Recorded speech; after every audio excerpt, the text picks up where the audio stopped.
ये प्रश्न दूरसंचार सेवा प्रदाताओं से जुड़ा हुआ प्रश्न है और दूरसंचार सेवाओं में एक सरकार का संचार सारथी ऐप को प्रीलोड की अनिवार्यता को लेकर एक आदेश कल देश के सामने आया है। उसके बाद मंत्री महोदय ने उस पर स्पष्टीकरण कुछ दिया है कि वो ऐप प्रीलोड किया जाएगा, लेकिन बाद में आप उसको डिसेबल कर सकते हैं, वो चॉइस यूजर्स को देने की आपका एक स्पष्टीकरण आया। लेकिन क्योंकि मैं स्वयं कंप्यूटर साइंस बैकग्राउंड से, मैं सॉफ्टवेयर इंजीनियर के बैकग्राउंड से हूं, जब सिस्टम के अंदर प्रीलोड की रिक्वायरमेंट होगी तो डिसेबल करने के बाद भी सारे फीचर्स डिसेबल होंगे कि नहीं होंगे किसी यूजर्स को ये बात पता नहीं चलेगी। तो कहीं ना कहीं ये जो एक अधिकार है निजता का, उस पर कोई बड़ा प्रहार तो नहीं है। कहीं ये जो स्नूपिंग के प्रश्न उठ रहे हैं पूरे देश में, इसको लेकर सिविल राइट्स एक्टिविस्ट से, कंप्यूटर साइंस एक्सपर्ट से, उनको लेकर मंत्री महोदय क्या कुछ कहना चाहेंगे?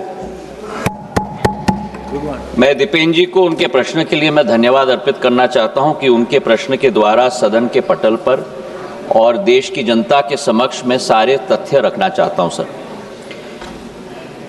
दूरसंचार का क्षेत्र एक बहुत बड़ा माध्यम है लोगों को विश्व के साथ जोड़ने का, और आज देश के अंदर हमारे 1 बिलियन यूजर्स हो चुके हैं सर।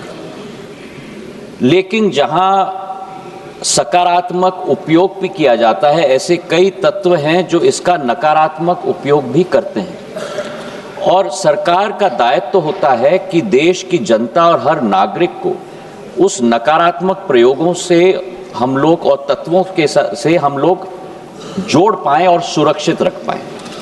इसी सोच के साथ संचार साथी पोर्टल की हमने शुरुआत की थी सर 2023 में, और संचार साथी ऐप का प्रयोग हमने 2025 में हम लोग ने शुरुआत किया। अब संचार साथी क्या है?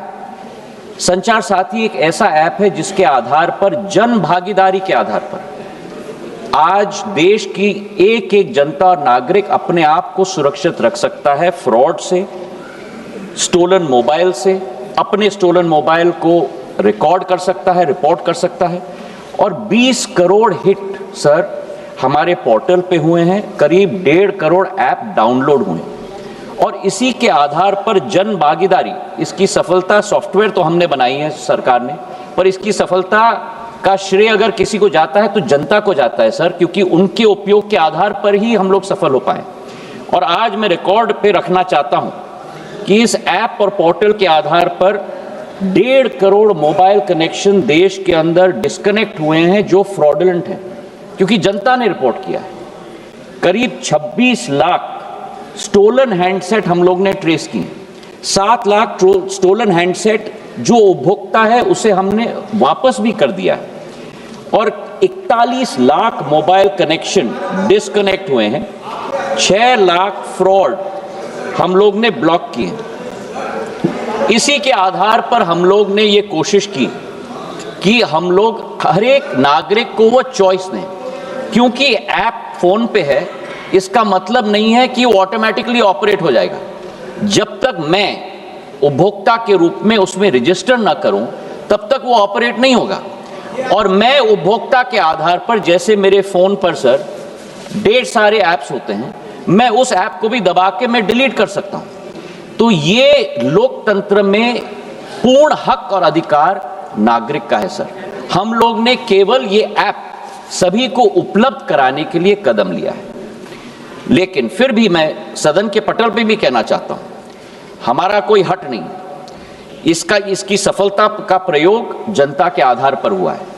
फीडबैक हमें मिलेगा, उस फीडबैक के आधार पर अगर उस ऑर्डर में भी हम लोगों को कोई चेंज लाना है, उसके लिए भी हम लोग तैयार हैं। ये मैं अवश्य कहना चाहता हूं कि इस ऐप के आधार पर न स्नूपिंग संभव है, न स्नूपिंग होगा। प्रधानमंत्री नरेंद्र मोदी जी की सरकार देश की जनता के हाथों में अधिकार देना चाहती है ताकि वे अपने आप को सुरक्षित रख पाए। बहुत बहुत धन्यवाद सर।